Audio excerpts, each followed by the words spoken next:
There was a moment in history when eternity came with a price tag. Not metaphorically, not symbolically. Literally. Forgiveness could be purchased. Punishment could be reduced, and salvation, once framed as divine grace, began to resemble a transaction. This wasn't rumor. It wasn't heresy. It was official policy. Preached from pulpits, recorded in ledgers, and enforced by the most powerful institution in Europe. For a time, heaven ran on receipts. This wasn't a fringe abuse on the margins of faith. It was a system carefully constructed, widely accepted, and extraordinarily profitable. If there were ever proof that markets can invade anything, even the afterlife, this was it. Welcome to Financial Timeline, where money, power, and history collide. And nothing is ever as simple as it looks. To understand how indulgences became a marketplace, you first have to understand the position the medieval church occupied in Europe. This wasn't just a religious body. It was a transnational power structure. Kings came and went. Borders shifted, but the church remained. It owned land, ran courts, educated elites, recorded births and deaths, and most importantly, it claimed moral authority over every soul. That authority was immense. But it was also expensive. The church wasn't abstract. It built cathedrals meant to rival heaven itself. It financed crusades, maintained bureaucracies stretching from Rome to the edges of Christendom. And unlike modern states, it couldn't issue bonds, raise income taxes, or rely on centralized enforcement. It needed revenue streams that felt legitimate, voluntary, and spiritually justified at continental scale. So it did what every durable institution does under financial pressure. It monetized what it controlled. The church controlled access to salvation, or at least the framework through which salvation was understood. Medieval theology held that sin created a form of spiritual debt. Even after forgiveness, punishment remained on earth or in purgatory. Originally, indulgences weren't about money. They were earned through devotion, pilgrimages, prayers, sacrifice, but devotion was standardized. Sacrifice was quantified, and eventually money replaced effort. Cash was faster than penance, easier than pilgrimage, more scalable than prayer. Moral disciplines slowly transformed into liquidity. By the late Middle Ages, indulgences could be purchased directly. Preachers traveled from town to town offering reductions in spiritual punishment in exchange for payment. This wasn't a flat price.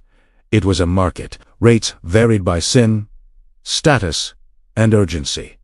Minor guilt, major guilt, even indulgences for loved ones believed to be suffering in purgatory. In modern terms, this was market segmentation. Centuries before the concept existed, fear became a revenue stream.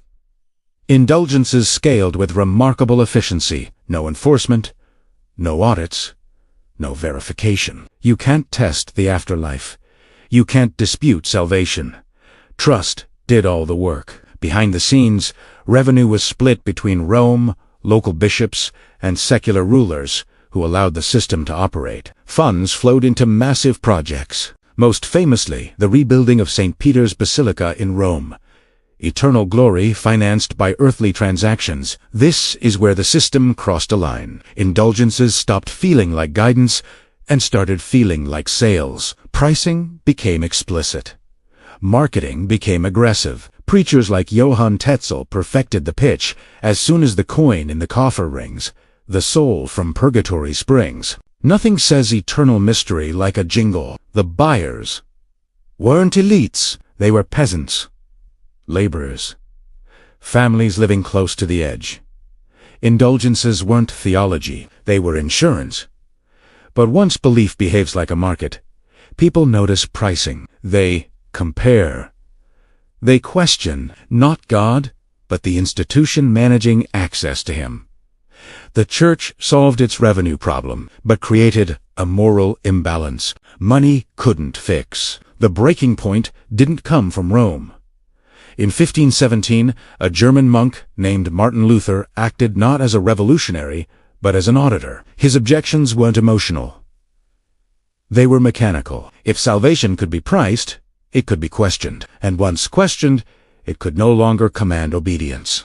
Rome didn't reform, because indulgences weren't just theology. They were embedded in the church's financial architecture. Too many projects depended on the money. Too many alliances depended on the flow. So the institution doubled down, and that decision changed Europe. The Reformation wasn't just religious. It was financial. Money stopped flowing to Rome. Land was seized. Authority fragmented. The monopoly on salvation collapsed. Indulgences didn't disappear because they were immoral. They disappeared because they failed to sustain trust. And when belief is monetized, trust is the only real asset. Once lost, it can't be bought back. This is where the story becomes modern. Institutions still sell relief instead of solutions. They monetize fear. Price, reassurance, charge for peace of mind. The language has changed. The incentives haven't. When institutions trade trust for liquidity, they gain short-term stability and long-term fragility. Markets are powerful tools, but they don't understand meaning. When markets invade spaces built on trust, identity, or morality, they don't just extract value, they reshape behavior.